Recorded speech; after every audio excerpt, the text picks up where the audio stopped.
جو لوگ اللہ کے آگے سر اطاعت خم کرنے والے ہیں، یعنی مسلمان مرد اور مسلمان عورتیں اور مومن مرد اور مومن عورتیں اور فرمانبردار مرد اور فرمانبردار عورتیں اور راست باز مرد اور راست باز عورتیں اور صبر کرنے والے مرد اور صبر کرنے والی عورتیں اور عاجزی کرنے والے مرد اور عاجزی کرنے والی عورتیں اور خیرات کرنے والے مرد اور خیرات کرنے والی عورتیں اور روزے رکھنے والے مرد اور روزے رکھنے والی عورتیں اور اپنی شرمگاہوں کی حفاظت کرنے والے مرد اور حفاظت کرنے والی عورتیں اور اللہ کو کثرت سے یاد کرنے والے مرد اور کثرت سے یاد کرنے والی عورتیں۔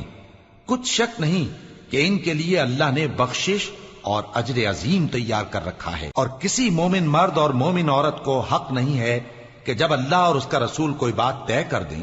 تو وہ اس کام میں اپنا بھی کچھ اختیار سمجھیں، اور جو کوئی اللہ اور اس کے رسول کی نافرمانی کرے وہ بالکل گمراہ ہو گیا۔